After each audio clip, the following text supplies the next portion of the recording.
Andrea De Murtas, bagnato perché? Perché la squadra festeggia col presidente la vittoria della finale playoff.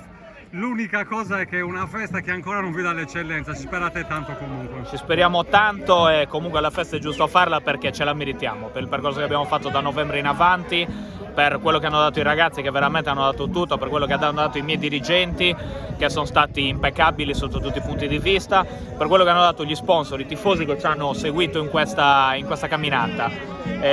Poi vada come vada, però noi dovevamo uscire da qua con la coscienza pulita.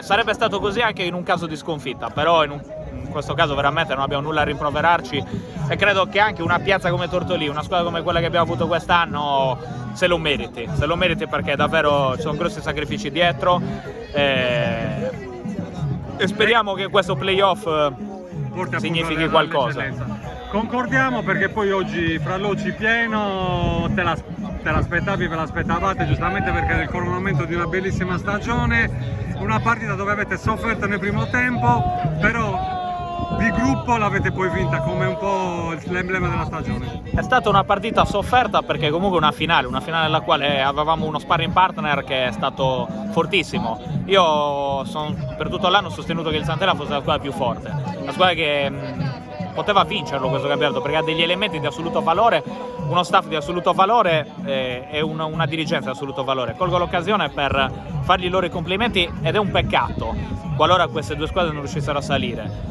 Andrea Loi è stato una bandiera a Tortolì, ha fatto la storia, quindi io mi sento prima di tutto di fargli i complimenti a lui e a tutti loro perché se lo meritano. Io mi auguro di rincontrare l'anno prossimo in eccellenza, ma a prescindere poi da come vada è un traguardo che ci meritiamo noi ma che si meritano anche loro. Andrea, domanda difficile, siete disposti a soffrire fino ad agosto? Perché poi aspettando i ripescaggi in Serie D delle squadre sarde, aspettando e tifando il Monastir che possa ottenere il salto, voi potete ottenere appunto questa promozione. Come si fa a pianificarla però? È difficile perché la pianificazione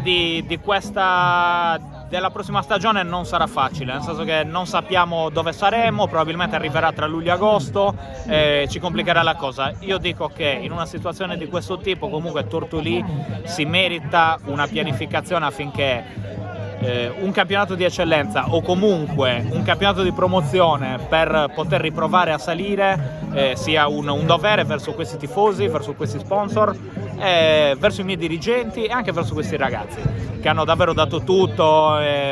Non possiamo davvero rimproverarci niente, se non il primo periodo nel quale è andato un po' così, però anche quello ci è servito poi per migliorare. Una certezza c'è, Torre Mereo allenerà sia in promozione che in eccellenza il Tortolì? Da parte nostra assolutamente sì, nel senso che ci incontreremo a brevissimo. Io mi auguro con tutto il cuore che Torre Mereu sia l'allenatore del Tortolì anche nella prossima stagione perché se l'è meritato anche lui. Grazie al presidente De Murtas, grazie a voi, complimenti e ti aspettiamo in eccellenza. Grazie mille, grazie a voi. Grazie.